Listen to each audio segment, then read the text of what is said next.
Dear Papa Dudut, till death do us part. Ang laging bigkas ng mga kinakasal sa harap ng altar. Ganon din ang pangakong binibitawan namin sa isa't isa ng asawa ko noong kami kinasal. At kahit papaano ay masasabi kong napanindigan naman namin ang pangakong yon. Tawagin niyo na lamang po ako sa pangalang Apollo, 45 years old at isang insurance agent mula sa Makati. Sumulat ako sa inyo dahil gusto kong i-share ang love story namin ng asawa kong si May na hanggang kamatayan ay nagpatuloy pa rin ang pagmamahalan naming dalawa. Sa mall kami unang nagkita ni May, Papa Dudut. Dati akong sales boy doon na ang trabaho ay ang mamigay ng flyers sa mga tao tuwing may promo ang pinagtatrabahuhan kong store. Sa dami ng mga taong nakakasalamuha ko araw-araw ay hindi ko pa noon napapansin na ilang beses na palang dumaan sa harapan ko ang aking the one. Parang routine ko na kasi noon ang mamigay ng flyer sa mga taong saglit ko lamang nakikita ang mga mukha kaya mabilis ko lang din silang nakakalimutan. Hanggang sa isang mukha ang nanatili sa memorya ko. Si May na halos araw-araw ko noong inaabutan ng flyer nang hindi ko namamalayan. Una ko siyang napansin dahil sa suot nitong pink na headband. Kinabukasan ay nakita ko ulit ang headband na yon kaya inabangan ko ulit siya sa mga sumunod na araw. Hanggang sa napagtanto kong iisa lang ang babaeng nagmamay-ari ng pink na headband na yon. Noong muling dumaan sa store ang babae ay doon ko na siya unang kinausap, Papa Dudut.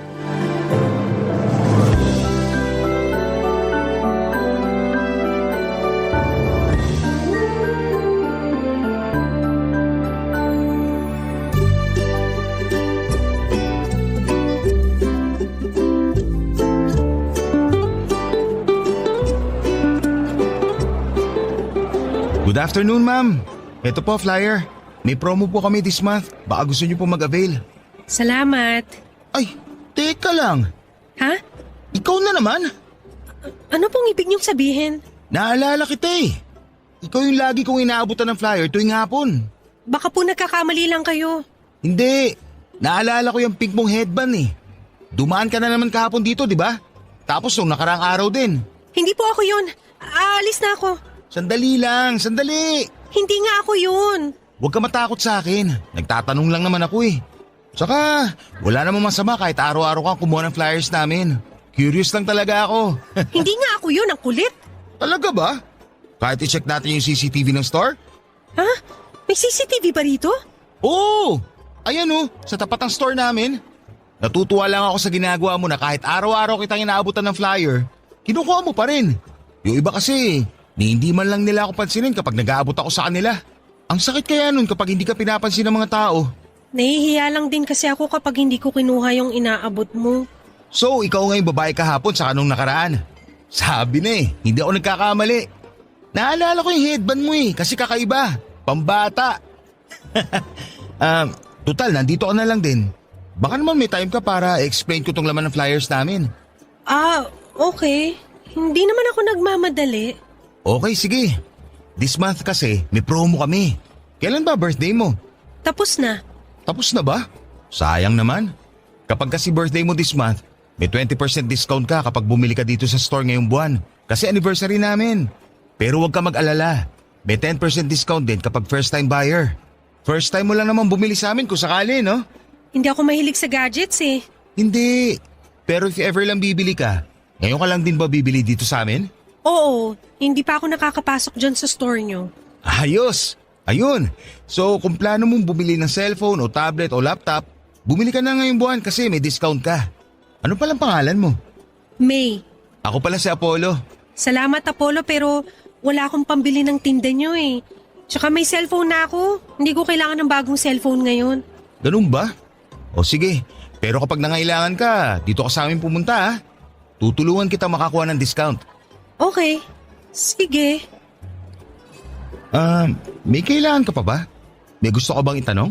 Ang totoo niyan, hindi yung ibinibenta mong sadya ko, kung bakit ako paulit-ulit na dumadaan dito sa store nyo. Ha? Ano? Teka, sinasabi mo ba na sinasadya mong dumaan dito? Parang gano'n na nga. Wala naman talaga akong binibili sa mall na to eh. Bakit ka nagpupunta dito? Nangongolekta ka ba ng flyers? Hindi, wala, nakakaya. Basta, alis na lang ako, baka naabahala na kita. Hindi, sandali. Sabihin mo na. Bakit ka naman dumadaan dito kung wala ka naman palang ibang sadya?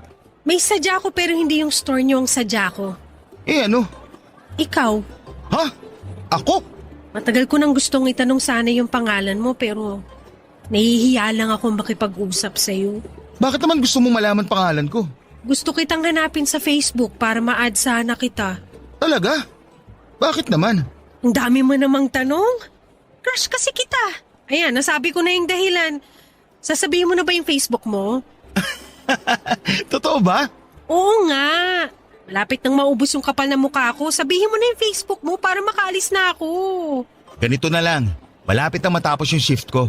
Paantay mo ba ako? Bakit naman kita aantayin? Gusto mo makuha Facebook ko, di ba? Antayin mo ako. Gusto muna kita kilalanin bago ko ibigay yung FB ko. Maliit na tao si May, Papa Dudut. Wala pa yata siya sa 5 feet kaya kapag pinagtabi kami ay para kaming magkapatid. Maganda siya, maliit ang mukha pero mature na ang itsura. Singkit ang kanyang mga mata at napaka-expressive ng mga ito.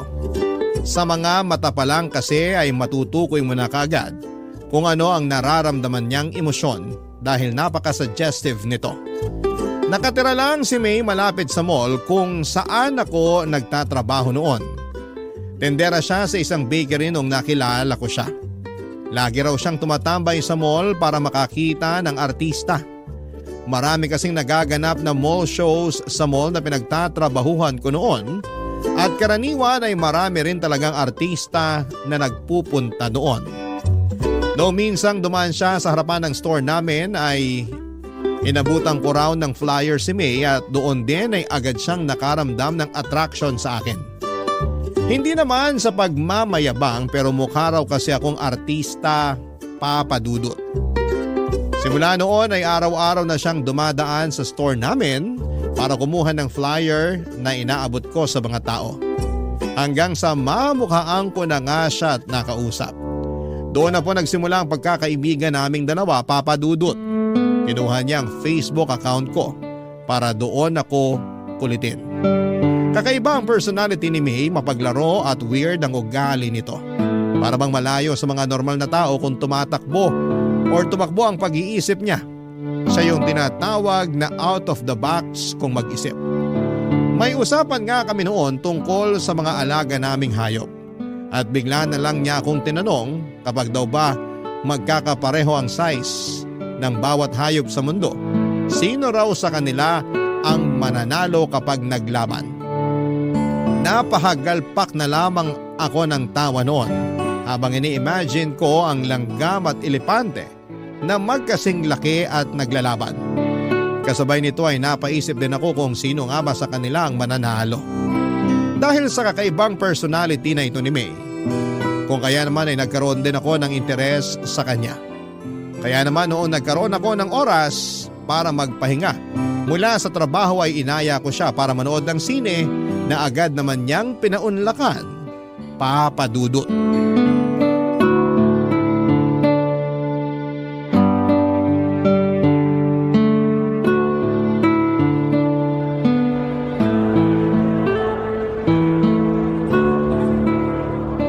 Ang lala ng twist ng pinanood natin ah. Sabi ko sa'yo yun ang killer. Ayaw mo kasing maniwala. Sino ba naman kasi mag-aakala na yung bida ang mismong pumapatay? Hindi ko yun in-expect. Ang galing ng direktor nun. Anong hindi halata? Halata nga eh. Tsaka hindi na bago yung twist na yun. Ilang beses na yung nagamit sa ibang pelikula. Talaga ba? First time ko lang makapanood ng ganun eh. Mahilig ka ba talaga manood ng mga mystery thriller? Oo. Yan ang paborito kong genre ng pelikula. Lahat na yata ng mystery na palabas na panood ko na eh. Kakaiba ka. Halos lahat ng kakilala kong mga babae, puro love story ang gustong panoorin sa sine. Pero ikaw, mas gusto mo yung patayan. Masyado na kasing predictable yung mga love story na yan. Puro recycled yung kwento, paiba-iba lang yung artistang bida. Kung sa bagay, nakokornehan din naman ako sa mga love story. Bakit naman? Ibang-iba kasi siya sa totoong buhay. Kapag sa pelikula, parang napakadali magkaroon ng karelasyon. Parang napakagandang ma-in-love. Pero ang totoo niyan, hindi naman gano'n ka-magical ang pag-ibig tulad ng sinasabi nila. At bakit mo naman niya nasabi? Magical kaya ang pag-ibig. Kapag tumibok na ang puso mo para sa isang tao, para kang nasa alapaap dahil sa saya. Sa simula lang yan. Mawawala rin yung pakiramdam na yan kapag nagsimula na yung mga problema ng pag-ibig. Tulad ng sawaan, agawan, traiduran at lokohan. Parang pinagdaanan mo yung mga yan ah. Hindi ko naman yan sasabihin ko, hindi ko pa naranasan eh. Bakit? Sino bang bumasag sa puso mo kaya ganyan ang tingin mo sa pag-ibig? Wala, wag na natin pag-usapan yon. Sige na, share mo na. Yung last girlfriend ko kasi, nakipagwalay sa akin noon. Kasi hindi niya raw nararamdaman yung spark sa pagitan naming dalawa. Tapos, natural lang naman yun. Kung hindi niya napanindigan yung pagmamahal niya sa'yo, ibig sabihin, hindi siyang para sa'yo. Parte yun ng paghahanap ng pag-ibig. Kaya nga ayoko sa mga love story na palabas dahil doon. Hindi nila ipinapakita ibang parte ng pag-ibig. Yung parte na masakit. Kasi ang mga pelikula for entertainment yan. Hindi yan ginawa para pagdusahin ng mga manonood. Masyado mo namang siniseryoso yung mga palabas sa sinihan. Babalik tayo sa ex mo. Anong nangyari pagkatapos nun? Ayun, wala pang isang linggo. Nabalitaan ko na lang na sila na pala ng kaibigan ko. Magtutropa kasi kami tapos nung naghiwalay kami ng ex ko, sinalo siya ng kaibigan ko. Nalaman ko na lang na matagal na pala siyang inaantay ng tropa ko. Kaya nung nalaman niyang hiwalay na kami, pumila kagad siya. Ang saklap naman nun. Pero at least hindi kayo pinagsabay, di ba? Mas masakit yun. Kahit ano pa ang nangyari, ang ending, nasaktan pa rin ako. Ang puso, kailangang masaktan para maintindihan mo kung ano ba talaga ang ibig sabihin ng totoong pagmamahal. Ikaw ba? Nasubukan mo na ba masaktan? Sa pag-ibig? Hindi pa. Bakit? Siguro ikaw yung nananakit. Hindi ah. Hindi ko pa na-experience yung masaktan dahil hindi ko pa naman naranasang makipagrelasyon. Talaga? Hindi pa? Oo. Hindi ko pa naranasang magkaroon ng boyfriend. Wala ka pa naman palang nakarelasyon eh. Pero kapag magbigay ka ng payo, parang ang dami mo na experience ah. Mahilig kasi ako magbasa at saka manood kaya parang na-experience ko na rin kahit papano yung tinatawag nilang pag-ibig. Iba pa rin kapag totoong karanasan. Diligawan mo ko para masubukan ko na magkaroon ng boyfriend. Lo, ang prangka mo talaga kahit kailan. Hindi naman na kasi sikreto na may gusto ko sa'yo. Ikaw lang naman yung inaantay ko eh. Ay nako, tara na nga. Baka kung saan pa mapunta tong usapan na to. Kain muna tayo bago umuwi. Okay, sige.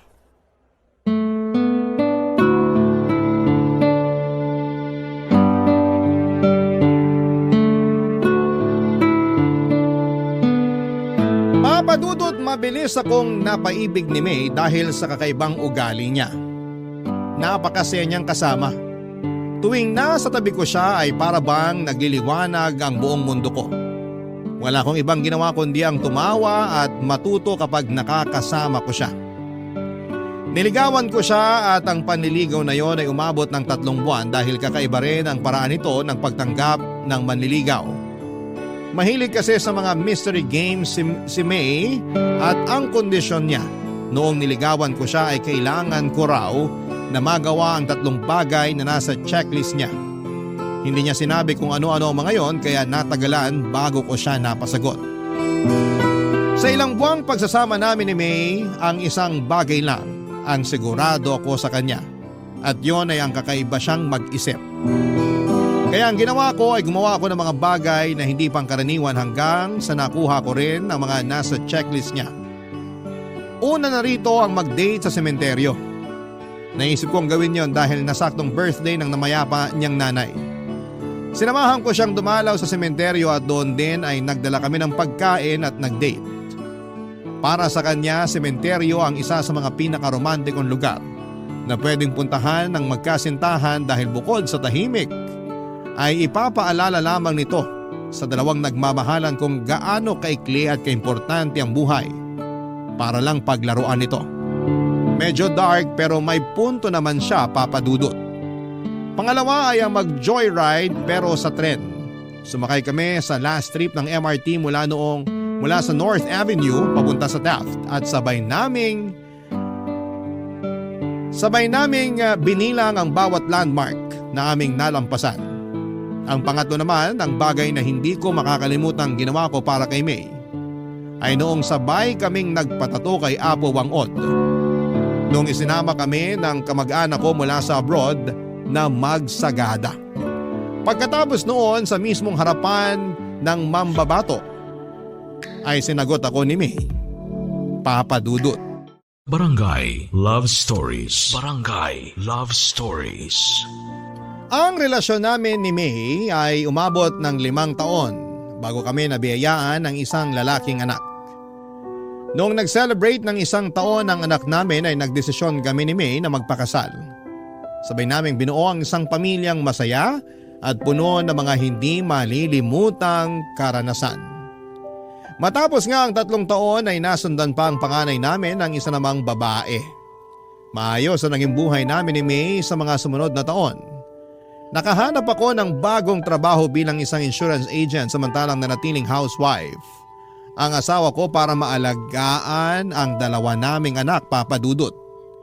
Napakasimple lang ng buhay namin noon. Hindi man kami nabiyayaan ng yaman ay labis-labis naman ang sayang pumapalibot sa pamilya namin. Ito'y dahil hindi hinayaan ni May na maging boring ang pamilya namin. Lagi siyang may handang pasabog sa bawat araw ng buhay namin na siyang nagiging core memory ng bawat isa sa amin. Lalo na ang mga anak namin. Hindi siya nawawala ng pakulo mula sa paggawa ng gawaing bahay, pag-iipon ng pera at kung ano-ano pa. Lagi siyang gumagawa ng laro na naging bonding time na rin namin. Isa sa mga hindi ko malilimutan tuwing nanonood kami ng TV ay paunahan pa kami sa paghula kung anong brand ng patalastas ang nasa screen namin. Pero ang masasayang araw na yon ay nabigyan ng tuldok nung bigla na lamang nakaramdam ng kakaiba si May sa kanyang katawan. Laging sumasakit ang binti nito noon. Nang ipacheck namin sa doktor, ang nararamdaman niya ay napagalamang mayroong bukol sa hita niya na kasing laki ng ponkan. Sumailalim siya sa iba't ibang klase ng test tulad ng MRI, ultrasound at biopsy. Umabot ng halos 1 buwan bago nakumpirma ng asawa ko ay mayroong sarcoma.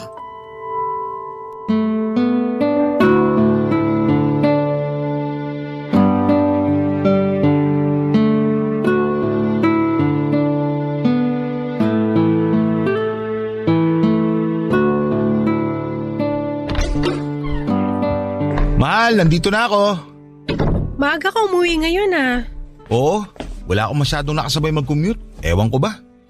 Sana ganun lagi para maaga ako nakakauwi. Nasaan pala yung mga bata? Tulog sila pareho. Halika rito, tabihan mo ako, may ipapagawa ako sa'yo. Ano yun? Ito, ginawang kita ng word search puzzle. Word search? Oo, bilugan mo yung mga salitang mahahanap mo rito. Para saan naman to?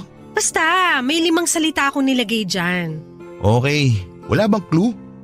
Ano mga salita yung hahanapin ko? Mga medical term. Medical term?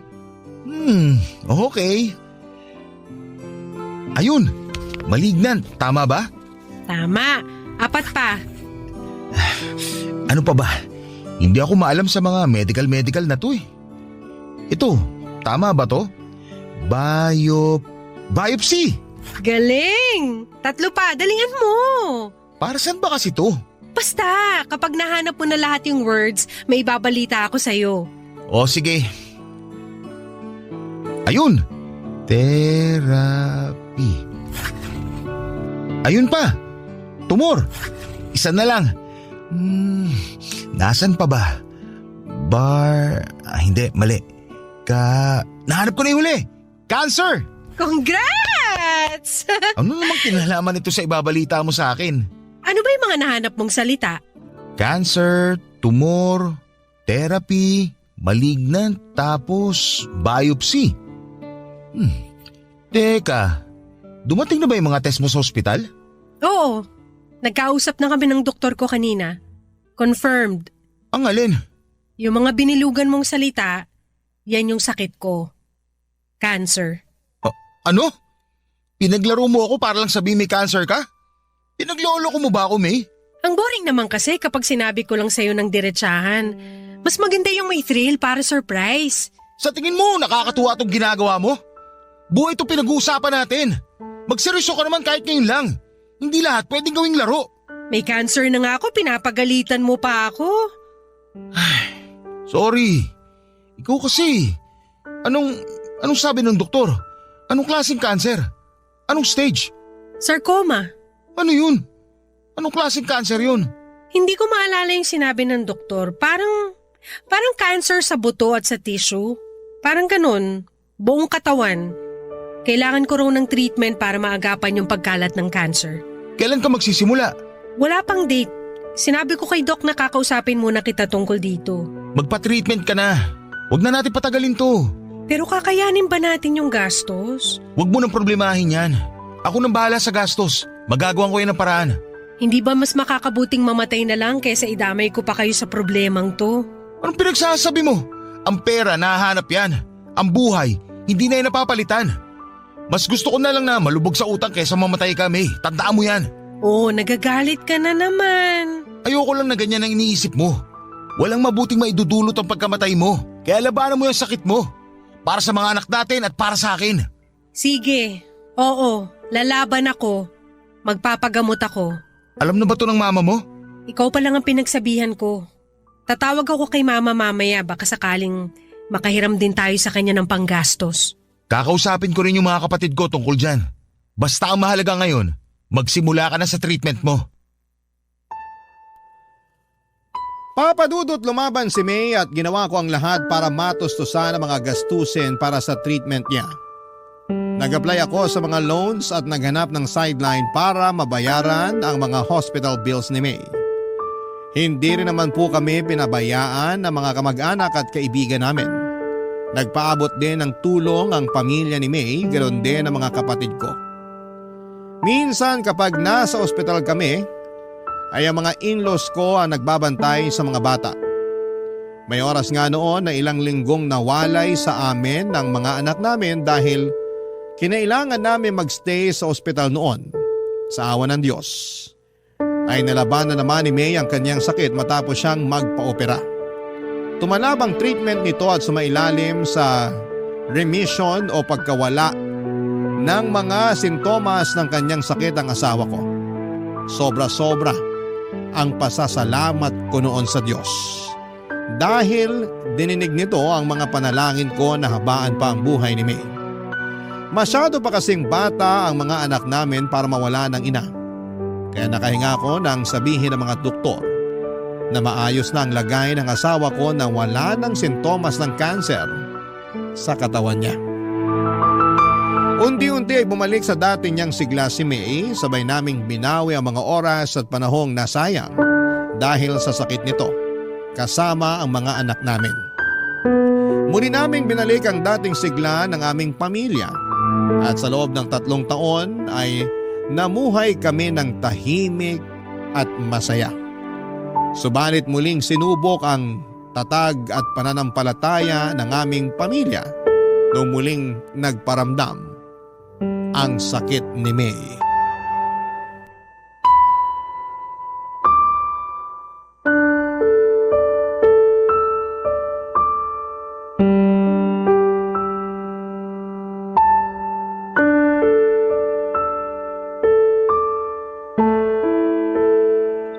So paano ngayon yan? Nasa ospital pa rin ba kayo ngayon? Kakauwi lang namin ng bahay. Kumusta si May? Ayun, parang wala lang sa kanya yung nalaman niya. Mas ako pa nga yung apektado eh. Ako pa yung mas naunang umiyak kaysa sa kanya. Ganun naman talaga si May eh. Hindi masyadong nagpapakita ng kalungkutan. Ayaw kasi niya na madama yung mga tao sa paligid niya. Matapang yun eh, pero kahit ganun, samaan mo na lang muna siya. Alam ko na kahit hindi yun nagpapakita ng emosyon eh, mabigat ang pakiramdam nun ngayon. Alam ko naman yun. Nagpapahinga na siya ngayon. Kailan ulit siya sasailalim sa kimo niyan? Bukas na ulit. Medyo aggressive daw yung cancer sa katawan niya. Kaya mas madugo ang treatment ngayon kaysa noon. Hayaan mo, isasama ko siya sa mga panalangin ko. Manalig lang kayo sa Diyos. Malalampasan niyo rin to katulad ng dati. Salamat, Dan. Kung kailangan niyo ng tulong, huwag kang magdalawang isip na tawagan ako. Pwede ako magbantay sa mga bata kapag nasa ospital kayo. Salamat pero nakausap ko na si nanay tungkol dyan. Siya munang tatao dito sa bahay kapag nasa ospital na kami. O siya, sige na. Magpahinga ka na rin. Salamat sa pagtawag, pre ha. Walang anuman. Apollo? Apollo? Sandali lang po, nandyan na. Oh ma, pasok po kayo. Nasaan ang anak ko? Okay na ba siya? Nasa kwarto po si May, nagpapahinga na po siya. Bumiyahe ako agad nung nabasa ko yung text mo. Ano bang nangyari sa kanya? Sumakit po yung likod niya kaninang umaga. Namimilipit na siya sa sakit, kaya itirakbo ko na lang siya sa ospital. Anong sabi ng doktor? Maayos na ba siya? Ma, bumalik po yung cancer ni May. Ano? Diyos ko, May. Akala ko ba maayos ng lahat? Akala ko ba wala na siyang cancer? Yun nga rin po ang alam namin eh. Pero sabi ng doktor, may pagkakataon talaga na bumabalik yung tumor sa mismong pinanggalingan nito. Mahabaging Diyos, ano nang nangyayari dito sa anak ko? Ma, sa inyo ko lang po muna sasabihin to. Hindi pa po to alam ni May. Pero bago kami umuwi, nakapag-usap kami ng doktor niya. Anong sinabi niya sa'yo? Masyado daw aggressive yung cancer cell sa katawan ni May. Binigyan na po siya ng doktor ng taning. Anong sabi mo? 2 weeks hanggang 2 months na lang daw po itatagal ng katawan niya. Hindi ito maaari. Baka naman nagkakamali lang yung doktor. 2 weeks? Magkausap lang kami kahapon ni May sa video call. Ang lakas-lakas pa ng anak ko. Basta ang sabi lang po sa akin, ihandaan na lang po natin ang mga sarili natin. Pero ma, huwag niyo na lang sanang sabihin to kay May ha. Ayokong mapanghinaan siya ng loob. Diyos ko, ang anak ko. Gagawin naman daw po ng mga doktor ang magagawa nila para mapahaba pa ang buhay ni May. Umaasang tumalab yung treatment at mapahina ulit yung cancer katulad ng dati. Pero sa pagkakataong to, baka raw po medyo dehado. Anong klaseng doktor yan kung hindi pa man nagsisimula yung treatment nawawala na sila ng pag-asa? Tayo na lang po ang inaasahan ni May. Kaya wag din sana tayo mawala ng pag-asa. Palaban si May at alam kong lalabanan niya tong sakit niya. Magtiwala po tayo sa Diyos. Papadudot ang panalangin ko noon sa Diyos ay dugtungan pa ang buhay ng asawa ko. Pinagbigyan niya ako at dinugtungan niya ang buhay ni May. Maaaring kalabisan na kung humingi ulit ako sa kanya ng oras pero yun po ang ginawa ko. Ipinagpanalangin ko ulit na sana'y malampasan namin ang panibagong dagok sa buhay namin at tunay ngang God is good dahil ang hiling kong yon ay muling tinupad ng Panginoon. Nalampasan po ni May ang taning na ibinigay sa kanyang buhay. Ganon pa man ay tuluyan ng humina ang katawan nito. Nakaratay na lamang siya noon sa kama, hirap kumilos, hirap kumain, hirap huminga. Ang tanging nagagawa na lamang niya noon ay ang umiyak ng umiyak dahil sa sakit na nararamdaman niya mula sa iba't ibang parte ng kanyang katawan. Hindi ko po iniwan si May sa kanyang laban. Lagi akong nasa tabi niya sa tuwing nahihirapan siya. Mula umaga hanggang sa pagtulog namin ay hawak-hawak ko ang mga kamay niya para maiparamdam ko sa kanyang hindi siya nag-iisa. Hanggang sa nag-decide si May na itigil na ang treatment niya. Hindi na raw kaya ng katawan niya ang bagsik na dulot ng mga treatment na ginagawa sa kanya. Pakiramdam niya ay mas lalo lang daw siyang nanghihina. Hindi ako pumayag noong una pero dahil sa pakiusap nito ay wala na akong nagawa kundi ang ibigay ang kahilingan niya. Umabot pa nga ng 4 na buwan si May bago tuluyang bumigay ang katawan niya. Papadudot na gulat ako sa naging reaksyon ng puso ko noong nag-flatline si May. Nakahinga ko. Sa halip na balutin ako ng kalungkutan ay nakaramdam ako ng kaginhawahan. Sa wakas ay tapos na ang paghihirap ng asawa ko. Hindi na niya kailangang mamilipit sa sakit. Hindi na niya kailangang umiyak. Hindi na niya kailangang maghabol ng kanyang hininga. Payapa na siya. Wala nang paghihirap. Wala nang pagdurusa. Barangay Love Stories. Barangay Love Stories. Papadudot ang isa sa mga pinakamahirap na parte ng pagluluksa ay ang pagharap sa katotohanan. Sa mga huling buwan ni May ay inihanda ko na ang sarili ko sa pagkawala ng asawa ko. Ang akala ko noon ay makakaya ko nang tanggapin ang katotohanan, pero noong nangyari na nga ay hindi pa rin pala ganong kadali ang lahat. Sa buong burol ni May ay wala akong ibang naramdamang emosyon kundi ang pagkamanhid. Marahil noong mga panahong yon ay hindi pa napoproseso ng utak ko ang mga nangyayari. Para akong robot na sinunod ang lahat ng kahilingan ng asawa ko. Isang listahan kasi ang ginawa niya na kailangan kong sundin kapag namatay siya. Siya ang namili ng kulay ng makeup na isusuot sa kanya. Pati damit at kulay ng kabaong ay pinagplanuhan din niya. Gusto niyang paglamayan namin siya ng 1 linggo bago siya i-cremate. At kapag abo na lamang siya ay ako raw mismo dapat ang magpapakalat ng mga abo niya sa lugar kung saan niya ako sinagot. Walang iba kundi sa Sagada. Ginawa ko ang lahat ng iyon, papadudot, maliban sa huli nitong kahilingan na ikalat ang abo niya. Hindi ko pa kasi siya kayang bitawan, kaya naman pinagsantabi ko muna ang kanyang kahilingang yon. Matapos i-cremate si May ay sakalang nag-sink in sa akin na wala na talaga ang asawa ko. Hindi na niya maisusuot ang paborito niyang damit. Hindi na niya magagamit ang mga make-up na nakakalat pa rin sa kanyang vanity mirror. Hindi na niya matatapos ang librong binabasa niya na nooy 3 chapters na lamang ang natitira. Wala na ang asawa ko. Isa yung katotohanan na nahirapan akong tanggapin. Gabi-gabi akong umiiyak sa CR, papadudot, habang pilit na tinatago ang nararamdaman kong kalungkutan mula sa mga anak ko. Para bang naging routine ko na ang tumambay sa CR habang binabalikan ang mga masasayang ala-ala namin ni May.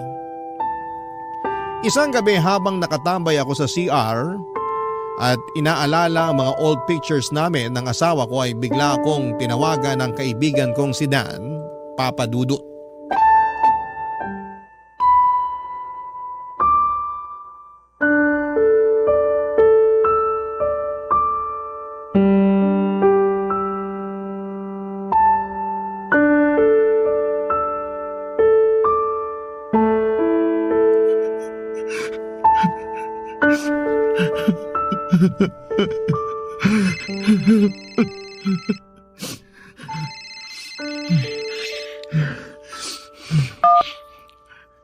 Hello, Dan.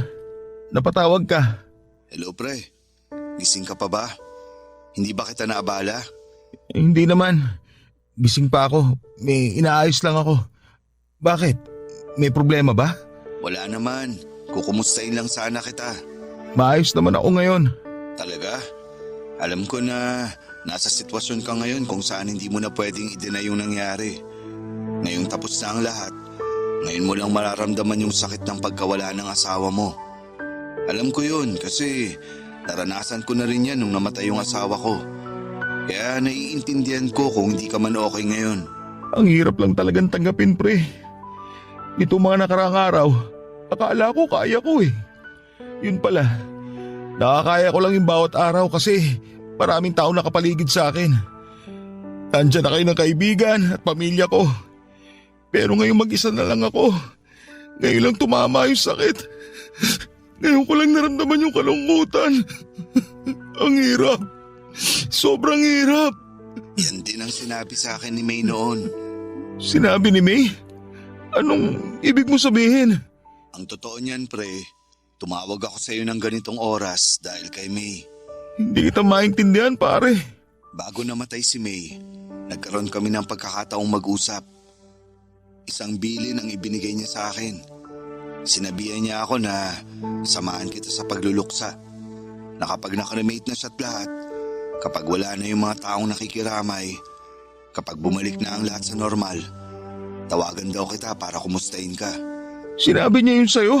Oo pare, alam kasi niya na yung mga unang gabi na wala na siya sa tabi mo, yun ang mga pinakamalungkot na gabing mararanasan mo. Tumawag ako sa iyo ngayon dahil sa bili ng asawa mo at bilang kaibigan na rin. Kaya kung ano man ang gusto mong ilabas, kung ano man ang gusto mong sabihin, narito ako't makikinig. Maraming salamat pare. Hindi ko alam kung paano ako magsisimula eh. Paano ko sisimulan ang bawat araw ko kung wala na yung tao nagsisilbing araw ko? Wala na yung tao nagbibigay buhay sa pamilya ko. Paano ko pupunan yung kawalan ni May sa pamilya namin? Huwag kang magsimula. Hayaan mong kusang mangyari ang mangyayari. Karapatan mong magluksa dahil mahal mo yung nawala. Lahat naman tayo may kanya-kanyang paraan ng pagluluksa eh. Kaya kung ano yung mas makakapagbawas sa bigat na nararamdaman mo ngayon, yun ang gawin mo. Nandito naman kami na willing tumulong eh. Nandiyan ang mga magulang at kapatid mo, pati na rin ang biyanan mo. Hindi ka nag-iisa, Apollo. Maraming salamat sa pagtawag mo. Kahit papaano, nabawasan tong bigat na nararamdaman ko ngayon. May nasabi pa ba sa'yo si May? Sinabihan niya ako na ako na raw bahala sa'yo at gabayan ko raw yung mga anak niyo. Siguraduhin ko raw na tulungan kitang matanggap ang nangyari. Hindi ko alam kung bakit ako yung napili ni May, kung bakit ako yung pinagkatiwalaan niya, pero siguro dahil byudo na ako kaya naisip niya na isa ako sa makakatulong sa'yo. Pinagkatiwalaan ka niya kasi mabuti kang kaibigan. Isa ka sa mga taong malaki naging parte sa buhay namin. Ganon din naman kayo ni May sa akin eh. Kayong dalawa yung naging kasangga ko nung nawala ang asawa ko. Kaya nararapat lang na ibalik ko sa inyo yung pabor. Basta, tandaan mo lang, isang tawag lang ako kapag may problema ka. Maraming salamat ulit, pare. Walang anuman.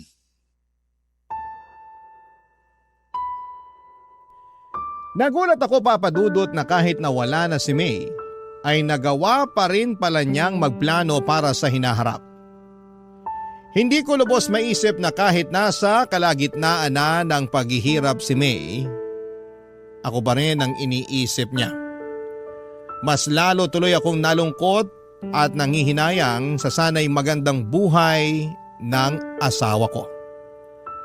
Napakabata pa niya para pumanaw. Marami pa siyang pwedeng mapasaya sa buhay kaya sobra akong nasayangan sa sanay buhay na pwede pa nitong maranasan. Papadudot hindi lang si Dan ang binili ni May na tumawag sa akin. Sa ika-40 days ng pagkamatay ni May ay nagkaroon ng memorial service sa bahay. Doon ay nilapitan ako ng kapatid ko at isang sulat ang ibinigay niya sa akin, Papadudot. Anito ay sulat yon ni May para sa akin. Pero ang kapatid ko ang nagsulat nito dahil hindi na kaya noon ni May ang bumangon. Basahin ko raw ito kapag wala ng tao sa bahay. Kapag mag-isa na lamang ako at nakakaramdam ng kalungkutan. Sa sulat ay kinumusta ako ni May. May mga ilang bilin din siya sa sulat, Papadudot, kung ano ang dapat kong gawin sa mga naiwan niyang gamit. Gusto niyang itapon ko na ang mga personal niyang gamit. Ang mga damit naman na pwede pang isuot ay idonate ko raw sa mga nangangailangan. Huwag daw ako mag-iwan ng bagay na magpapalungkot lamang sa akin. Kinabukasan ay yun po ang ginawa ko. Nilinis ko ang kwarto namin at kahit mabigat sa pakiramdam ay tuluyan ko nang inalis sa bahay ang mga gamit ng namayapa kong asawa. Sa mga sumunod na buwan ay nagkaroon ako ng excitement sa kung sino pa ang mga taong binilina ni May. Araw-araw ko nag-aabang sa mga tawag ng mga kamag-anak at kaibigan namin dahil baka may dala-dala silang mensahe mula sa asawa ko, Papadudot. Ang pangatlo at huling mensahe na nakuha ko mula kay May ay noong binisita ko ng biyanang ko sa bahay sa mismong unang death anniversary ni May, Papadudot.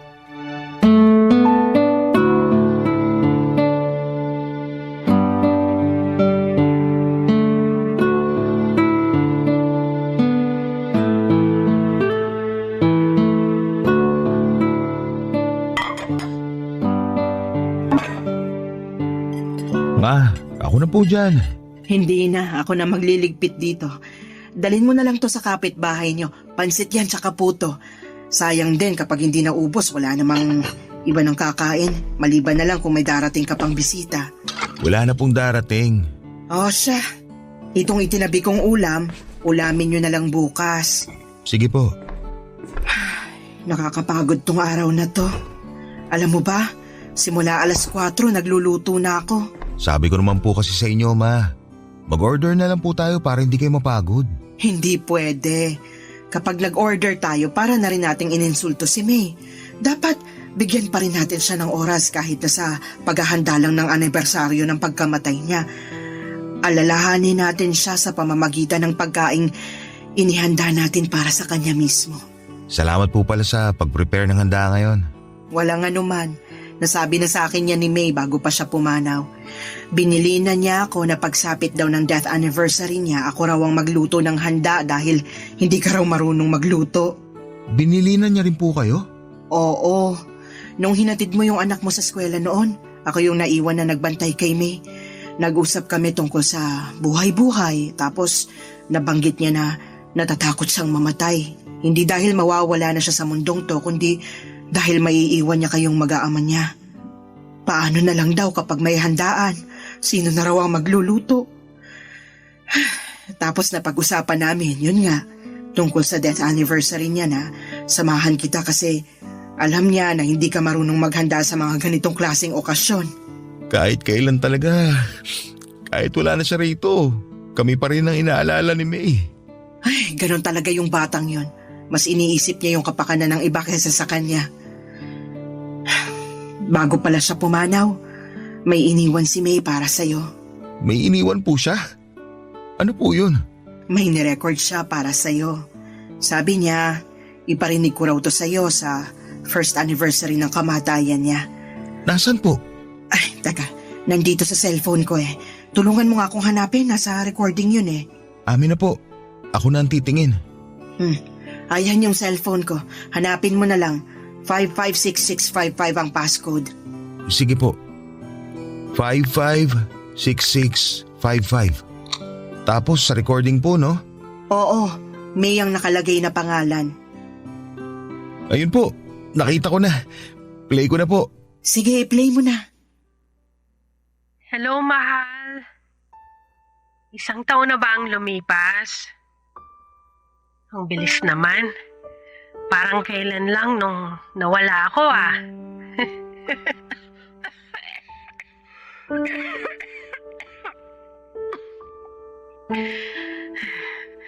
Joke lang yun ah.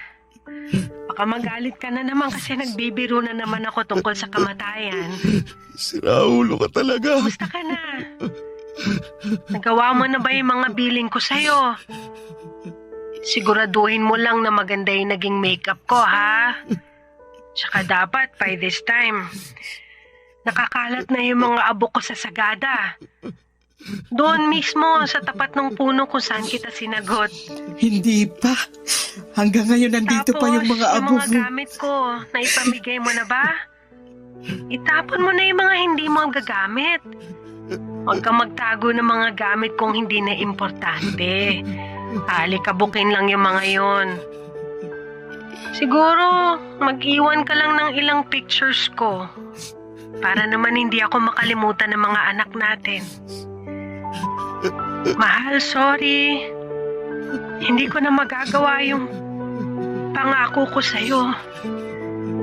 Nasasamahan kita hanggang pagtanda. Sorry kung hindi ko na kayang lumaban. Hindi ko na talaga kaya eh. Hirap na ako. Pero sana, kahit nawala na ako, magpatuloy ka pa rin sa buhay. Maghanap ka ng bagong taong magpapatibok sa puso mo.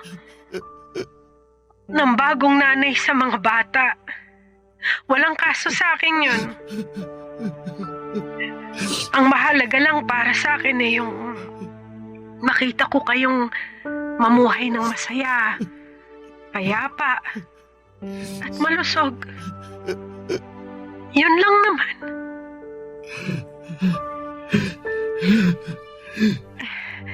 Ito na yung huling habiling ko sa'yo. Ikaw nang bahala sa mga bata, ha? Paalam, mahal ko. Paalam, mahal.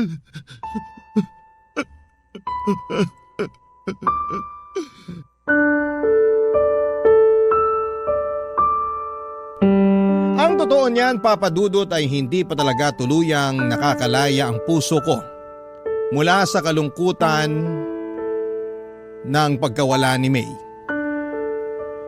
Hindi pa rin talaga siya kayang pakawalan kahit na matagal na siyang namayapa. Araw-araw ay pumapasok pa rin siya sa isipan ko. Dumating nga noon sa puntong gumagawa pa ako ng senaryo sa utak ko bago ako matulog kung saan ay masayang nagsasama ang buo naming pamilya. Yun na lang kasi ang tanging paraan para mawala ang pagkalumbay ng puso ko. Pero tama ang mga sinabi ni May mula sa recording na ginawa niya. 1 taon na ang lumipas at kailangan ko na siyang pakawalan. Hindi pwedeng lagi na lamang akong nakasilip sa nakaraan, Papa Dudut. Kailangan kong harapin at tanggapin ang kinabukasan na wala na si May para na rin sa mga anak namin. Unti-unti ay sinanay ko ang sarili ko na wala ng May sa tabi ko. Ginawa ko ang lahat bilang single parent para mabigyan ng magandang kinabukasan ang mga anak ko. Nung nakahinga na ang puso ko ay dinala ko ang mga bata sa Sagada at doon ay ikinalat namin ang mga abo ni May. Papa Dudut, hindi na po ako nakapag-asawa pang muli at sapat na sa akin ang 2 anak namin ni May. Hindi man kami buo ay masaya at kontento naman ang pamilya namin. Hindi ko na kailangan ng bagong pag-ibig pa dahil buo ang puso ko sa pagkakaroon ng 2 anak. Ngayon ay kailangan ko na lamang gampanan ang trabaho ko bilang magulang sa kanila sa pamamagitan ng mga natutunan ko sa dati kong asawa na si May. Hanggang dito na lamang po ang kwento po sa inyo, Papa Dudut. Ang inyong forever, kapuso at kabarangay, Apollo. Dear Papa Dudut, mapagpalang araw po sa inyo at sa lahat ng bumubuo ng Barangay LS. Pati na rin po ang mga nakikinig ngayong araw. Magbabaka sakali po ako na mapili at mabasa ninyo ang sulat ko sa mismong araw ng undas. Laking pasasalamat ko po kapag nagkataon. Tawagin niyo na lamang po ako sa pangalang Junie, 29 anyos. Taga-Aklan na po ako ngayon pero nangyari po ang kwento ko noong nakatira ako sa Antique. Lumaki po ako na walang ama. Ang tumayong tatay ko po noon ay yung stepfather ko na si Tito Domeng. Kaya nang mamatay ang nanay ko ay siya na lamang ang naiwan sa akin. Hindi niya ako pinabayaan kahit na hindi naman niya ako kadugo. Aaminin ko po agad sa inyo na matatakotin po akong tao. Madali akong magulat at nagbubutil-butil po talaga ang pawis ko kapag nakakaramdam ako ng takot. Mula pagkabata po kasi ay nakakakita ako ng mga ligaw na kaluluwa. Malakas din ang pakiramdam ko tuwing may kakaibang elemento sa paligid ko. Laki ako sa probinsya at marami ng kababalaghan ang naranasan ko na hindi ko pa nakikwento sa iba. Wala rin akong pinagsabihan noon na nakakakita ako ng mga ligaw na kaluluwa. Pero isa lang ang nasiguro ko noon.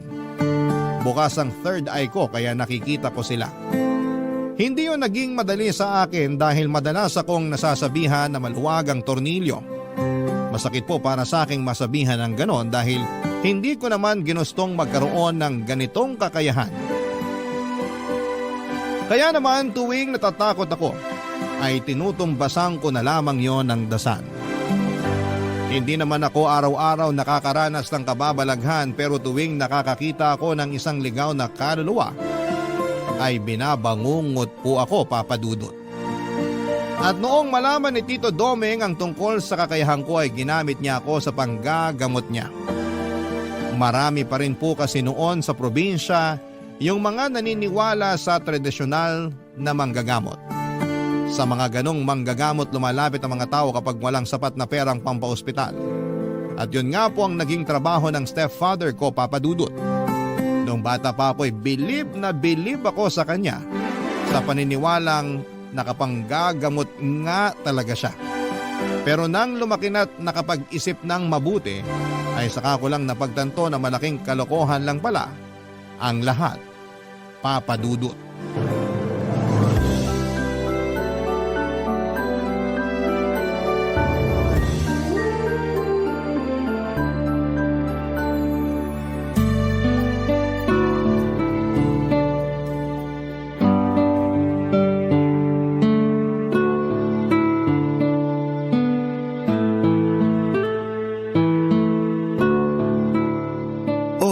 Ba't di pa tayo umaandar? Titingnan ko muna yung gulong, Tito. Flat yata. Ha? Ngayon pa talaga? Pudpud na kasi yung gulong nitong tricycle eh. Sa susunod na linggo ko pa sana balak palitan. Kaso inabutan na ngayon. Paano ngayon yan?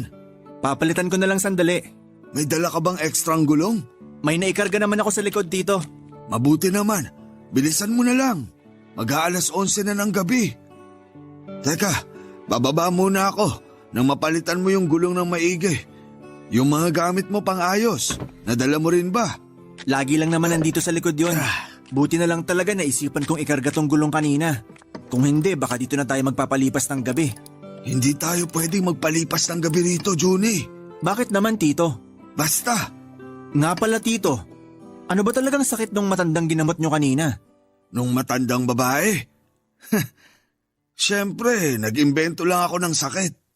Pero mukhang maayos naman yung kalagayan ng matanda. Dala na lang siguro ng edad kaya nanghihina. Hindi na nga makatayo eh. Ikaw ba naman abuti ng mahigit 80 anyos? Hindi mo ba nakita kanina kung gaano katanda yung ale? Hindi naman ako pumasok sa bahay nila, kaya hindi ko na nakita yung matanda. Kayo lang naman kailangan dun. Umamin ka nga. Napipilitan ka lang bang sumama sa akin? Paano tayo paniniwalaan ng mga ginagamot ko kung hindi mo ipinapakitang suportado mo ko sa ginagawa ko? Mali naman kasi naman loko tayo ng ibang tao, Tito. Totoong herbal naman yung pinababayaran ko sa kanila. Hindi ko nga lang alam kung magagamot nun yung sakit na meron sila. Pero hindi ko nakasalanan yun. Sila tong may kailangan sa akin. Yun na nga, Tito eh. Kailangan nila kayo kasi wala silang pampaospital. Nagtiwala sila sa inyo. Pero naging katiwa-tiwala ba kayo? Hindi na mahalaga kung nagtiwala sila sa akin o hindi. Hindi ko naman sila gagamutin sa ikalawang pagkakataon. Kung wala akong nagawa para sa kanila sa unang beses na lumapit sila, malamang kukuha na ng panibagong manggagamot yung mga yun. Kaya bakit pa ako mag-aalala? Paano nga kung wala silang makuha? Sa tingin nyo ba, may maitutulong pa yung herbal na ginawa nyo? Nung tinikman ko nga yung laman ng binabenta nyo, oregano lang yung nalasahan ko. Bakit mo kasi tinikman? Sira ulo ka pala eh. Ay, bilisan mo na lang dyan ang makauwi na. Juni, kaninong aso yung nasa may likuran mo? Malay ko po, di naman tayo taga rito. Tsaka, anong aso sinasabi nyo? Wala naman ako nakikita. Tumingin ka sa likuran mo. Anak ng, kanina pa ba yan dyan? Bugawin mo. Baka mamaya, hindi lang basta aso yan. Nasa liblib na lugar pa naman tayo. Wala tayong maihinga ng tulong dito. Shoo! Alis! Umalis ka rito! Hoy! Ano ka ba? Hindi naman umaalis eh. Batuhin mo na. Tito, alam niyo namang may ginagawa pa ako rito eh. Kung kayo na lang kaya bumato. Naduduwag ka lang yata eh. Ay, pambihira naman oh. Bibilisan ko na lang dito para makaalis na tayo. Ano, Juni? Wala na bang ibibilis yan? Tapos na ako, Tito. Pwede na kayong sumakay. Oh, ayos lang ba kayo? Paano ako magiging maayos kung may umaalulong na aso malapit sa atin? Aso lang naman yan, Tito. Tara na, uwi na tayo. Inilabutan ako ron ah. Bakit, Tito? May nakita ba kayo kanina? Wala.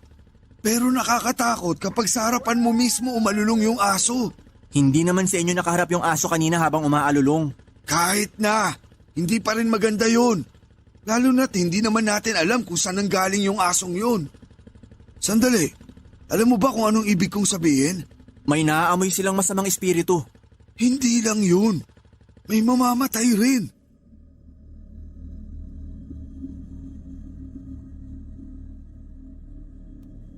Papadudot kahit nakaramdam ako ng takot ng mga sandaling yon, ay nagpanggap na lamang ako kay Tito na hindi apektado sa mga nangyari. Ang totoo po kasi ay may nakita akong binata, siguro ay mga 18 o 19 years old siya, kung saan mismo nakaharap yung asong kalye. Kahit na hindi ko titigan ay alam kong isa na naman yung ligaw na kaluluwa. Dahil sa aming dalawa ni Tito ay ako lamang ang nakakakita ng mga ganon. May pamahiin kaming pinapaniwalaan tuwing may umaalulong na aso. Meron daw itong nakikitang masamang espiritu o di kaya'y may mamamatay. At sa pagkakataong yon ay kami lang naman ni Tito ang magkasama kaya gano'n na lamang ang kabang naramdaman ko. Dahil sa nangyari ay hindi na naman ako nakatulog ng maayos sa pag-uwi namin. Pasado 12:00 na noon nang lumabas ako ng bahay para manigarilyo. Nakapatay na lahat ng ilaw sa bahay at hindi na ako nag-abala pang buksan dahil wala naman sana akong balak magtagal sa labas. Pero habang nakaupo ako roon at humihit-hit ng sigarilyo, ay bigla na lang may humawak sa magkabilang balikat ko. Paglingon ko, wala namang tao. Nang ibalik ko noon ang tingin sa harapan ko ay ramdam na ramdam ko na nagkakabutil-butil na ang pawis ko sa noo. Nang makita ang isang batang lalaki na nanlalalim ang mga mata at maputla ang mga labi niya. Nang kumurap ako ay bigla na lamang itong nawala. Papadudot.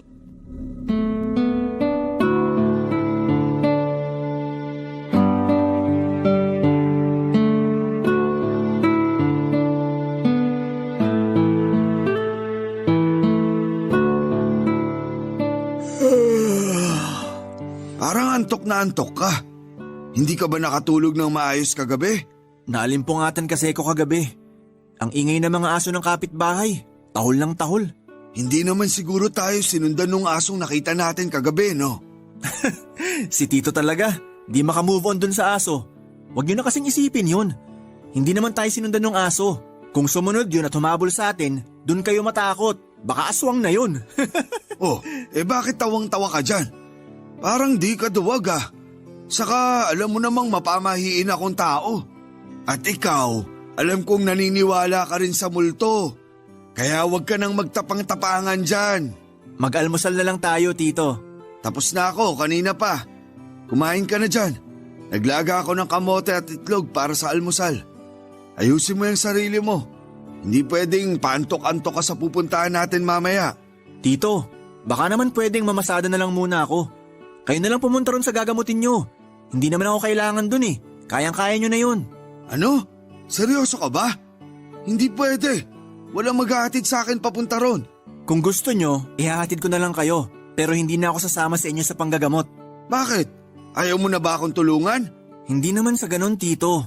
Hindi na kasi kaya na konsensya ko yung ginagawa nyo. Hindi naman talaga kayo nakakapanggamot eh. Yang bibig mo! Baka may makarinig sa'yo. Pwede namang manghilot na lang kayo. Bakit kailangan nyo pang magpanggap bilang manggagamot? Kasi doon ako madaling magkakapera. Maraming taga rito sa atin na naniniwala pa rin sa mga katulad ko. Naghahanap buhay sila, Tito. Bawat halagang binabayad nila sa inyo, pinaghihirapan nila yon. Kaya lumaban naman sana kayo ng patas. Anong lumaban ng patas pinagsasasabi mo dyan? Hindi ba ako lumalaban ng patas? Kung nagtatrabaho sila, nagtatrabaho rin ako. Pinaghihirapan ko rin yung ibinabayad nila sa akin.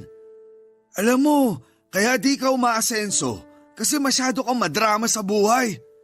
Ano sa tingin mo? Pangdrama sa radyo buhay mo? Umayos ka nga.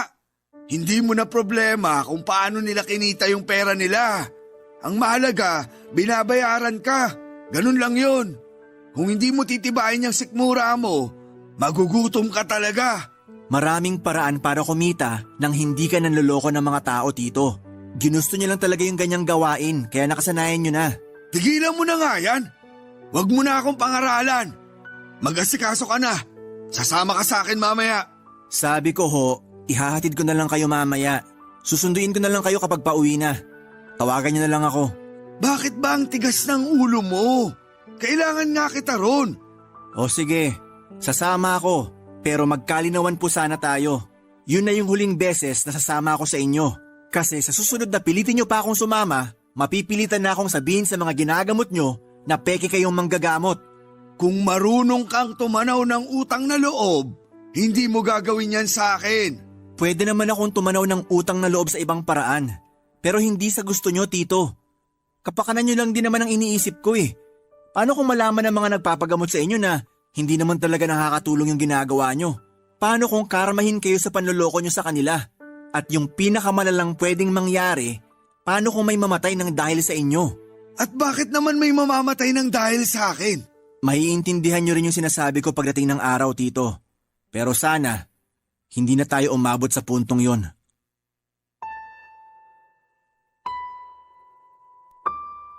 Papadudot ilang beses ko nang sinubukan na patigilin na si Tito sa ginagawa niya. Tuwing may inilalapit sa kanya na may lagnat o pananakit ng katawan, ang matik na sinasabi niya ay napaglaruan daw ng elemento. Minsan naman ay sinasabi niyang may nagbabantay na kaluluwa at doon niya ginagamit ang kakayahan ko. Sinasabi niya na may nakikita akong kaluluwang gumagambala sa kanila kahit na ang totoo ay wala naman talaga. Dahil kung meron man ay hindi na kakailanganin pang magsinungaling ni Tito. Tuwing sinasabi ko sa kanya na ayoko nang sumama sa panggagamot niya ay ginagamit niya ang utang na loob ko sa kanya para hindi ako makawala. Batid ko na may sarili naman akong pag-iisip at kaya ko nang magdesisyon para sa sarili ko, Papadudot. Pero hindi ko naman siya magawang iwanan dahil wala na siyang pamilya o malapit na kamag-anak doon sa lugar namin. Hanggang isang araw ay hindi ko akalain na aabot na rin si Tito sa puntong pati mga taong malapit sa amin ay biniktima na rin niya para sa pera.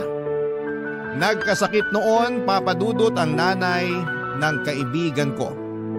Naging magkaklase kami ni Chito noong high school at magkapitbahay lang din kami. Dahil ilang araw nang masama ang lagay ng nanay niya, ay nagpasya na siyang lumapit kay Tito Doming sa pag-aakalang may maitutulong ito sa kanila para gumaling. Barangay Love Stories. Barangay Love Stories. Papadudot, hindi ako kasama ni Tito noong ginagamot niya ang nanay ni Chito. Kahit anong kasing pilit niya ay namasada na lamang ako. Pero bago niya puntahan ang nanay ng kaibigan ko ay sinabihan ko na si Chito na sa ospital na lamang dalhin ang kanyang ina para makasigurado. Pero dahil walang sapat na pera ay nagbaka sakali siya sa kakayahan ni Tito Doming. Hindi ako mapakali noong araw na yon dahil bukod sa kaibigan ko si Chito ay alam ko namang hirap din sila sa pera. Nang makauwi ako noon ay nalaman ko na nagbayad pala ito ng 500 piso kay Tito Doming. Tinanong ko siya kung ano ang ginawa niya sa nanay ni Chito at ang sinabi niya lang daw ay may nagambalang elemento ang nanay ng kaibigan ko. Nagbigay lang siya ng pangontra at herbal na hindi naman talaga makakatulong sa kalagayan nito noon. Umasa ang kaibigan ko na magiging mabuti na ang kalagayan ng nanay niya at hindi na kakailanganin pang dalhin sa ospital. Pero ilang araw lang ang lumipas ay pumanaw ito. Huli na nang malaman ni Chito ang sakit na ikinamatay ng nanay niya at hindi ito naagapan. Sinisi niya si Tito Doming sa panloloko nito sa kanila kaya ang nangyari ay sinugod kami sa bahay, Papadudot.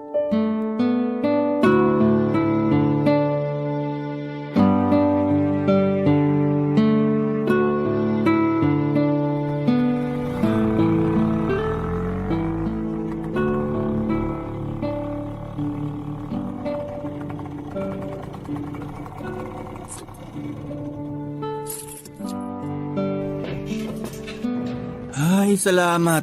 Nakauwi rin. Nasaan yung tatay-tatayan mo, manloloko? Sabihin mo, gusto ko siyang makausap. Ha? Teka, bakit? Huwag ka na magbahang-mahangan! Sigurado ako na alam mo yung kalokohan na ginagawa ng tatay-tatayan mo! Hindi siya totoong manggagamot, di ba? Peke siya! Pati kami niloko niya! Teka lang tol, huminahon ka muna. Pag-usapan natin to ng maayos. Pag-usapan ng maayos? Namatay yung nanay ko! Nagawan ko pa sana ng paraan na mailigtas siya kung hindi lang sana kami niloko ni Mang Domeng! Tol, sinabihan naman kita, di ba? Sinabi ko na sa'yo na sa doktor mo na lang dalhin nanay mo. Anong gusto mong palabasin? Nakasalanan ko kaya namatay nanay ko? Ako ba yung nanloko dito? Palabasin mo na si Mang Domeng! Siya gusto ko makausap, hindi ikaw! Kauuwi ko lang. Hindi ko alam kung nandyan na siya sa loob. Ano nangyayari dito? Buti naman nagpakita ka! Napakasinungaling mong matanda ka! Sabi mo gagaling ang nanay ko! Tingnan mo kung nasa siya ngayon! Nasa morgue! Teka sandali, bakit naman ako yung sinisisi mo? Ginawa ko lang naman kung anong makakaya ko. Pero hindi ko hawak kung anong magiging kapalaran ng nanay mo, iho. Kung di nyo sana sinabi na gagaling na si nanay, nakagawa pa sana kami ng paraan! Sana sinabi nyo na lang yung totoong kalagayan niya! Hindi yung pinaikot nyo pa kami! Iho, hindi ako doktor na nakakagamit ng mga aparato para matukoy yung sakit ng nanay mo. Nakakapanggamot lang ako base sa kakayahan ko. Kaya hindi mo ako dapat sisihin sa nangyari sa kanya. Masama na yung lagay niya bago mo pa siya inilapit sa akin. Kung talagang malala na yung sakit niya, kahit ilang orasyon pat pangontra ibigay ko sa kanya, wala na ring silbi yun. Kasi wala kayong silbi! Peki kayong manggagamot! Nanluloko lang kayo ng mga tao para magkapera! Iyo, ikinalulungkot ko yung nangyari sa nanay mo. Pero sana, wag mo namang isisi sa akin yung pagkamatay niya. Mananagot ka sa nangyari kay nanay! Tol, Huwag mo na subukan ipagtanggol tong Wala matanda! akong kasalanan sa pagkamatay ng nanay mo, Chito. Tanggapin mo na lang na hanggang doon na lang yung buhay niya. Tsaka sa tingin mo, kung nadala mo siya sa ospital nung araw na pinagamot mo siya sa akin, makakaligtas pa siya? Kakailanganin mo muna ng malaking halaga bago siya asikasuhin sa ospital. Nagkamalas-malas lang kasi sa akin pa napatapat. Ako patuloy yung nasisi. Napakawalang puso nyo talaga! Hanggang ngayon ayaw nyo pa rin aminin na nagkamali kayo? Umuwi ka na't asikasuhin mo na lang yung burol ng nanay mo. Huwag kang mag-alala. Magbibigay naman ako ng abuloy. Tito naman, tumigil na kayo. Hindi ko kailangan ng abuloy mula sa inyo! Itabi nyo na lang yon! Kasi baka isang araw, isa naman sa inyo ang mangailangan ng abuloy! Abat, pinagbabantaan mo ba kami? Hindi ko na kailangan gawin yon! Karma na bahala sa inyo! Huwag kayong mag-alala! Magbibigay ako ng pang-abuloy kung sakali! Aalis na ako! Pero tandaan nyo yung mga sinabi ko! Hindi ko gusto tabas ng dila ng kaibigan mong yun, Juni. Masyadong mayabang. Kung pagbantaan ako, ganun-ganun na lang. Hindi nyo na sana pinatulan. Natural lang na mataas pa yung emosyon ng tao. Isa pa, hindi man kayo yung direktang may kasalanan sa pagkamatay ng nanay niya, may kasalanan pa rin kayo kasi niloko nyo sila. Ay, ganun ba talaga kahirap humingi ng tawad para sa inyo? Imbis na sa sitwasyong to, kayo yung magpakumbaba, lalo nyo pang pinalala. Papadudot gustuhin ko mang makipaglamay kina Chito ay hindi ko nagawa yon. Sa takot na magkagulo lamang kapag nakita niya ko roon. Inirespeto ko na lamang ang gusto ng kaibigan ko at para makatulong kahit papaano ay palihim akong nagpaabot ng kaunting abuloy para sa yumaon niyang ina. Nakisuyo lamang ako noon sa pinsan niya, ang kaso ay nalaman pa rin niya na sa akin galing ang pera kaya ipinabalik niya Papadudot. Dahil nasa tapat lamang ng bahay namin ang pinaglalamayan, ay hindi ko mapigilang kilabutan tuwing napapatingin ako sa kabaong ng nanay ni Chito. Minsan kasi ay namamalik mata ko. Yung mukha kasi ng nanay niya na nakalagay sa tarpaulin ay parang buhay na nakatitig sa akin. Kung ano-ano ang kababalaghan ng naranasan ko, lalo na noong unang gabi pa lamang ng lamay. Maghahating gabi na kasi noon nang tumayo sa gitna ng kalsada yung aso ng kapitbahay namin at saka sunod-sunod itong umalulong habang nakaharap sa bahay namin. Ayoko na sanang mag-isip ng kung ano-ano Papadudot pero parang may nais itong ipahiwatig sa amin ni Tito Domeng. Sa ikalawang gabi ng lamay ay hindi na ako nakatiis. Sinubukan ko nang kausapin si Chito para personal na humingi ng tawad sa kanya at magpaabot na rin ng pakikiramay.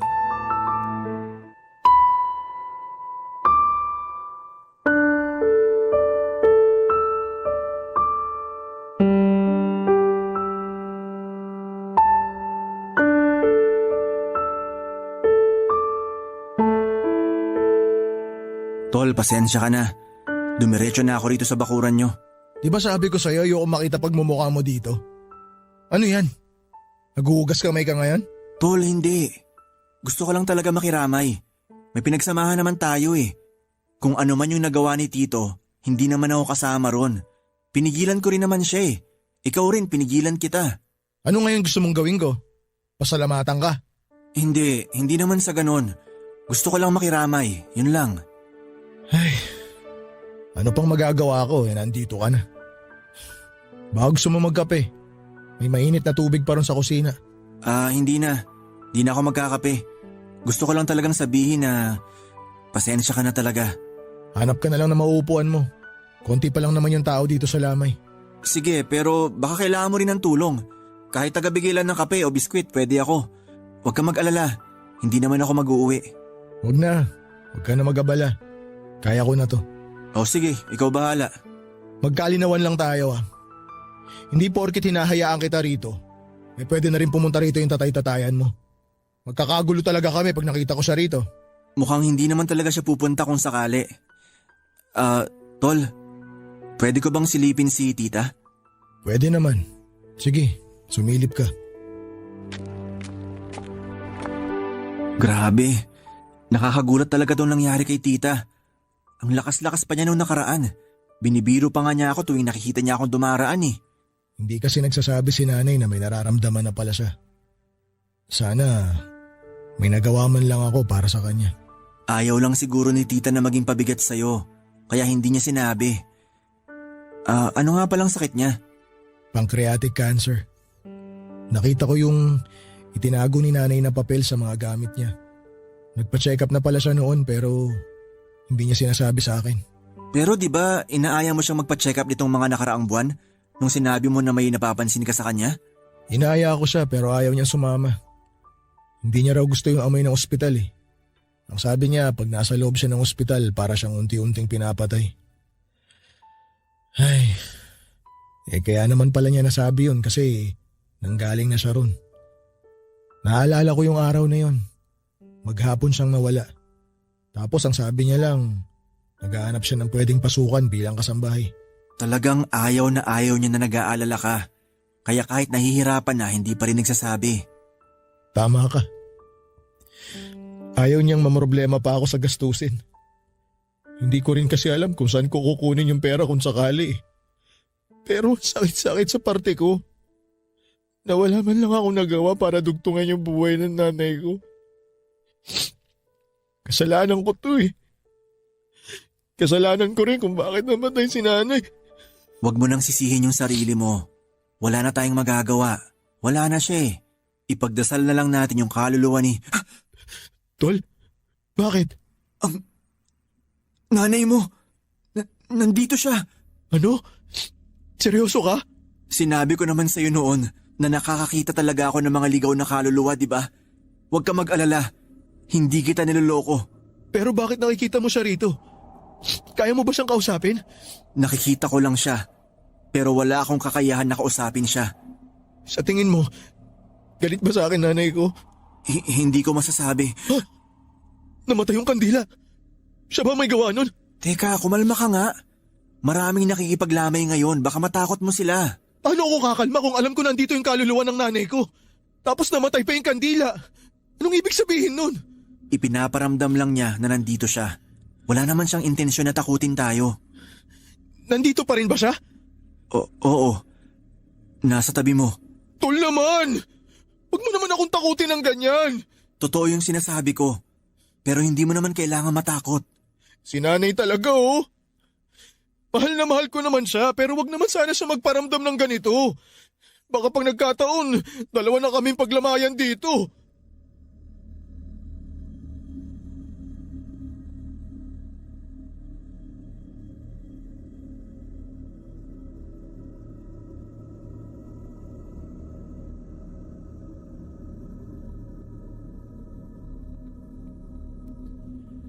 Papadudot, nagtaka po ako noon dahil noong yung kaluluwa ng nanay ni Chito ang nakita ko ay hindi ako nito dinalaw sa panaginip ko.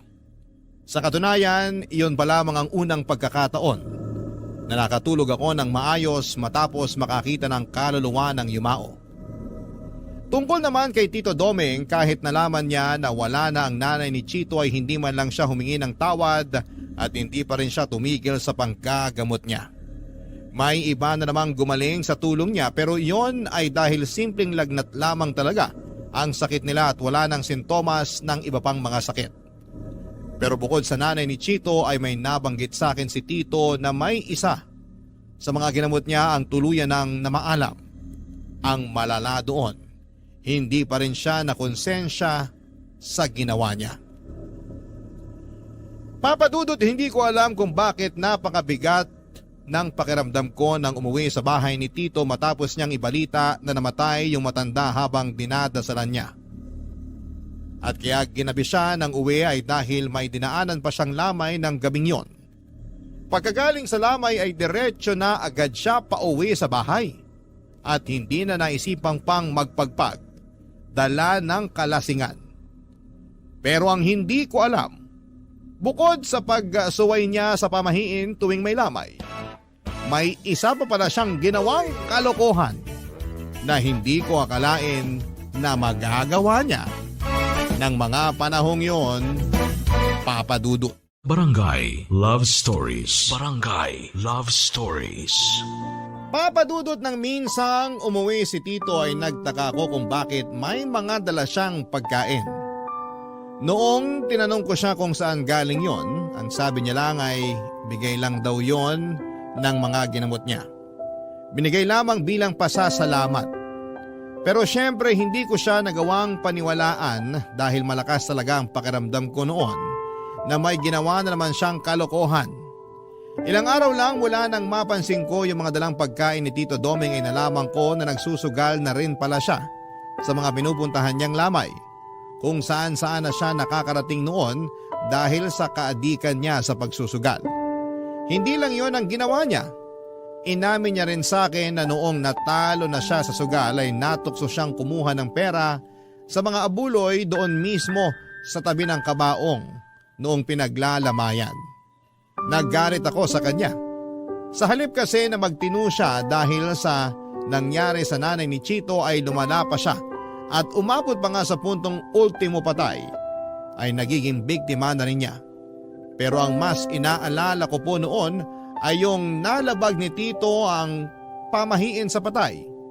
Bukod sa hindi siya nagpapagpag, nag-uwi rin siya ng mga pagkain galing sa lamay, pati na rin yung perang kinuha niya mula sa abuloy.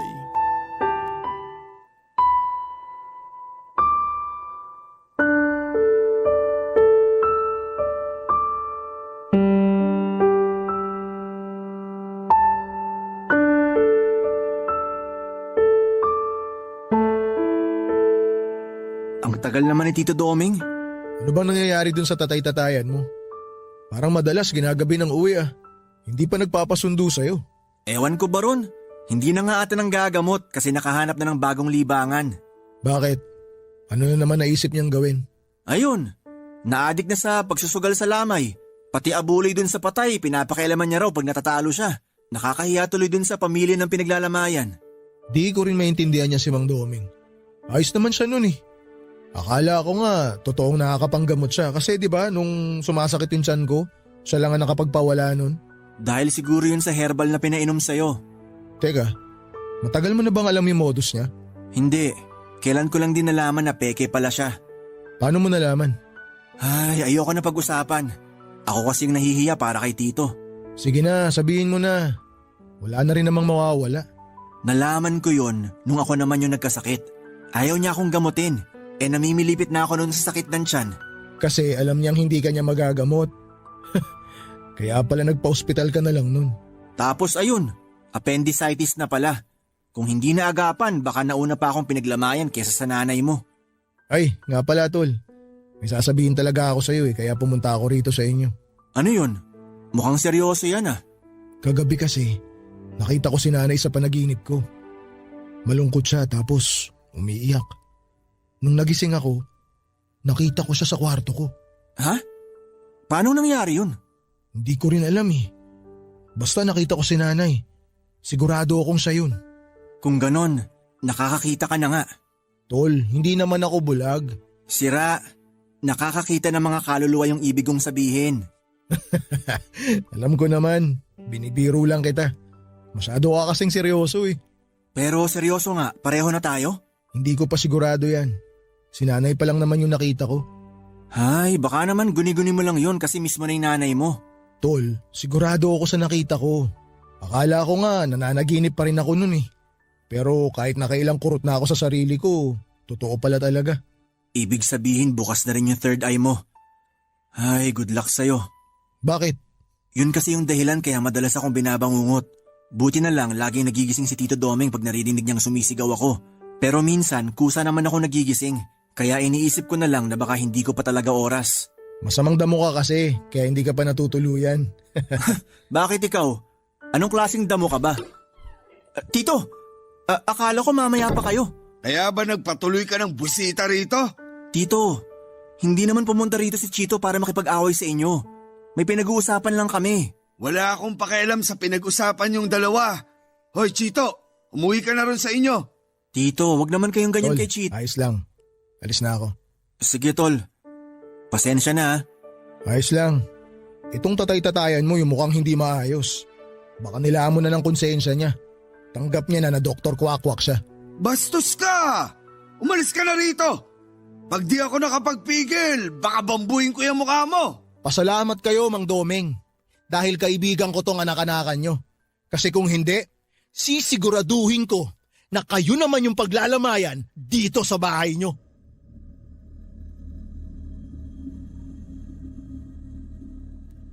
Papadudot, mabuti na lamang at hindi nagkasakitan ng mga oras na yon sina Chito at Tito Domeng. Hanggang sa pagkakataong kasing yon ay hindi pa rin sila nagkakaayos. Sa pag-uwing yon ni Tito Domeng ay napansin ko kaagad ang butil-butil na pawis niya mula sa kanyang noo. Pati na rin sa ibang parte ng kanyang katawan. Parang pagod na pagod siya. Nang tanungin ko siya ay sinabi niyang masama raw ang pakiramdam niya. Hanggang sa nauwi na nga sa trangkaso ang sama ng pakiramdam ni Tito. Binantayan ko siyang magdamag, pinainom ko siya ng gamot at pinunasan ang katawan niya para bumaba ang lagnat niya. Pero walang nagbago sa nararamdaman niya, Papadudot.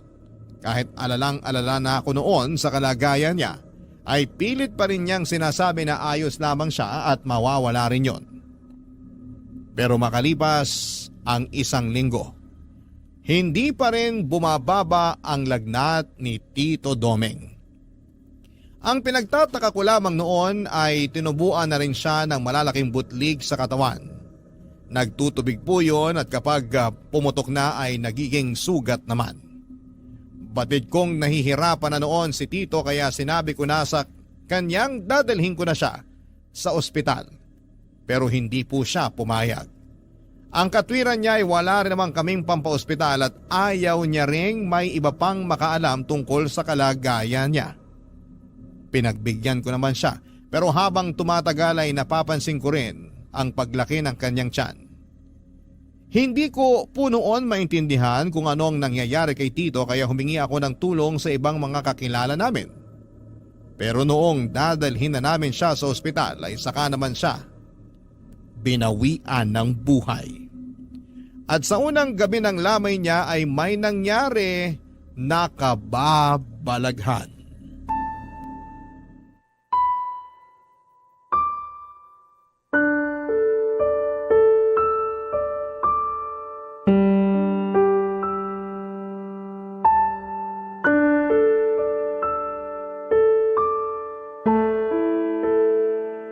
Tol, naikiramay ako. Salamat. Grabe, Wala pang isang buwang nalilibing si nanay tapos ngayon, si Mang Doming naman yung pinaglalamayan. Ay, pasensya ka na nga pala sa mga nasabi ko noon sa kanya. Nadala lang ako ng galit. Hindi mo kailangan humingi ng pasensya. Naiintindihan ko naman yung nangyari. Salamat, Tol. Pero sa tingin mo, ano kayang kinamatay ni Mang Doming? Hindi ko rin alam. Hindi rin kasi matukoy kung ano yung sakit niya. Hindi kaya nabarang si Mang Doming? Kasi kung kulam lang, posibleng magamot pa siya eh. Kasi mula nung naglabasan yung mga sugat niya sa katawan, ilang araw lang ang itinagal niya. Yung barang kasi, Tol, intensyon talaga na patayin yung taong dinapuan ng sumpa. Pero sino namang gagawa nun kay Tito Doming? Malay mo, may iba pa siyang nakaalitan. Basta ako, hindi ko magagawang magpakulam o magpabarang ng tao. Kahit na malaki pa yung kasalanan sa akin. Ngayong napag-usapan na natin yung barang, suspecha ko baka isa sa mga pinagnakawan niya ng abuloy yung nagalit sa kanya. Hindi malabong mangyari yun. Pero mahirap din mambintang. Mahirap patunayan kung sino yung nagpabarang kay Mang Doming eh. Lalo na kung hindi naman natin kilala kung sino yung mga galit sa kanya. Kahit naman loko-loko si Tito Doming, nakakaawa pa rin siya. Tsaka siya na lang yung meron ako. Ngayong wala na siya, mag-isa na lang talaga ako sa buhay. Ako rin naman eh. Si nanay na lang yung meron ako tapos nawala pa. Wala man lang sa mga kamag-anak ni Tito Doming yung dumating para makiramay. Sinubukan ko naman silang kontakin. Pero mga wala raw pamasahe. Uy, ayos ka lang? Bigla ka na lang natahimik dyan. Huwag mo sabihin may nakikita ka na naman. Tol, tingnan mo yung bangkay ni Mang Doming. Bakit? Anong meron? Tingnan mo yung bandang leeg niya. Parang may gumagalaw eh. Ano namang gagalaw dyan? Ikaw talaga, mananakot ka pa. Seryoso ko, tingnan mo, ayun oh. Parang may uod. Oo nga. Pero paano magkakauod yung bangkay ni Tito? Unang gabi pa lang naman ang lamay niya. Mukhang binarang nga si Mang Doming, Tol. Ganyan daw kasi yung nangyayari kapag namatay sa barang ang isang tao eh. Hindi pa rin nawawala yung sumpa kahit patay na siya. Uy, bakit natapon yung mga abuloy? Nasagi mo ba yung garapon? Hindi, ang layo ng kamay ko. Pasuyo naman, Tol. Ikaw na mamulot ng mga barya. Sisindihan ko lang tong kandila. Namatay na naman eh. Ay, sige, ako na pupulot sa mga barya. Hoy, ano ba yan? Huwag ka humarang. Nakita mo na ngang may pinupulot dito eh, tsaka ka patatayo sa harap ng kabaong. Uy, Manong! Pwede po bang umatras muna kay sandali? Pupulutin ko lang itong mga barya oh. Uy, sinong kausap mo dyan? Yung Manong na nakatayo dito sa... Ha? Mang Doming! Tol! Nandito siya! Tol! Ano? Nakikita mo rin ba siya? Oo, nakikita ko rin siya. Pero huwag ka na magpahalata. Tayo lang yung nakakakita sa kanya. Baka matakot yung mga tao dito sa burol kapag nalaman nilang nakikita natin yung kaluluwa ng pinaglalamayan. Pero... Sige na nga. Grabe naman oh. Bakit nagpapakita sa akin si Mang Doming? Hindi naman ako yung nagpabarang sa kanya. Nakita ko rin naman yung nanay mo nung burol niya. Teka, kilala mo ba yon? Sino? Ayun oh. Yung binata na nakatayo ron sa may poste. Kanino ko pa siya napapansin na nakatingin dito. Akala ko naman kanina napatingin lang. Pero paglingon ko nandun pa rin siya. Hindi umaalis. Oo nga no. Titig na titig siya sa kabaong ni Mang Doming. Hindi kaya kamag-anak niya yan? Wala siyang kamag-anak dito. Eh sino yun? Hindi ko nga alam. Kaya nga tinanong kita. Ha, Tol! Nawala yung binata. Teka, saan naman pumunta? Ewan ko. Ang bilis na wala eh. Tumingin lang ako sa isang sandali. Paglingon ko, wala na siya. Hayaan mo na. Baka napadaan lang. Baka nga.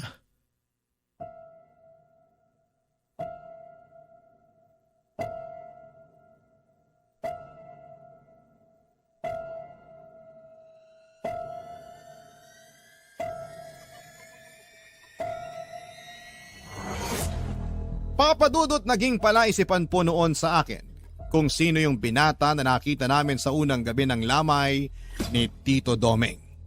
Hindi na rin naman ako nagkaroon ng pagkakataong makausap ito dahil bigla na lamang itong nawala sa kanyang pwesto.